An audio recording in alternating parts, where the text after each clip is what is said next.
है Indu broadcasting private limited और आप देख रहे हैं इंडियन न्यूज, हर पल, हर क्षण, हर सच। बेमेतरा से जहां चुनाव प्रचार के आखिरी दिन कांग्रेस के नेता राहुल गांधी ने बेमेतरा में जनसभा को संबोधित किया।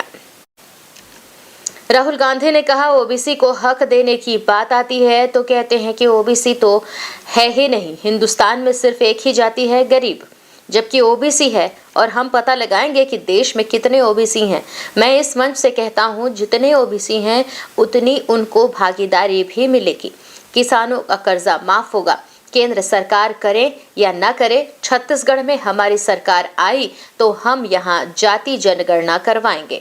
दिल्ली में हमारी सरकार आएगी तो पहली कैबिनेट में जाति जनगणना का निर्णय लिया जाएगा और यह क्रांतिकारी निर्णय होगा। राहुल गांधी ने आगे कहा, मैंने प्रधानमंत्री से पूछा कि देश की 50% आबादी अगर ओबीसी है तो देश को चलाने वाले उन 90 अफसरों में से ओबीसी कितने हैं। उन्होंने कोई उत्तर नहीं दिया। मैं आपको बताता हूं, उन 90 अफसरों में से सिर्फ 3 लोग ओबीसी के हैं और उनको कहीं कोने में बिठा दिया गया है और वो कहते हैं ओबीसी की सरकार चल रही है। कि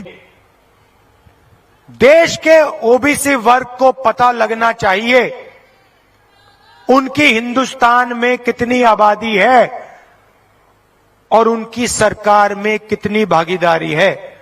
उस दिन से नरेंद्र मोदी जी ने नया भाषण देना शुरू कर दिया।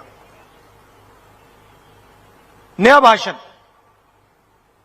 पहली बार मैंने सुना नरेंद्र मोदी जी का ऐसा भाषण। पहले कहते थे, भाइयों और बहनों, मैं ओबीसी हूं। याद है आपको? याद है?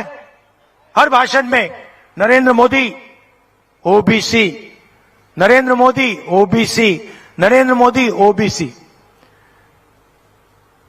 मैंने कहा जाति जनगणना होनी चाहिए। नरेंद्र मोदी जी कहते हैं, भाइयों और बहनों, देश में कोई जात नहीं है, देश में सिर्फ गरीब है।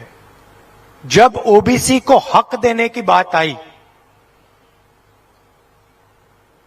जब जाति जनगणना की बात आई, तो नरेंद्र मोदी जी कहते हैं हिंदुस्तान में कोई जाति नहीं है, सिर्फ गरीब है।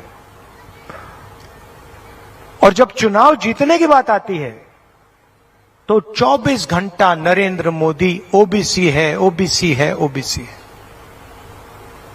क्यों? क्योंकि वो ओबीसी को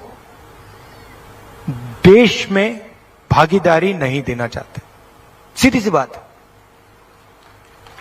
आबादी कितनी है ओबीसी की? कोई नहीं जानता। मैं आपको बताता हूं, कम से कम 50% इस देश का ओबीसी है, कम से कम। न्यू वीडियोस की अपडेट पाने के लिए सब्सक्राइब करें इंडियन न्यूज को और बेल आइकन को दबाएं।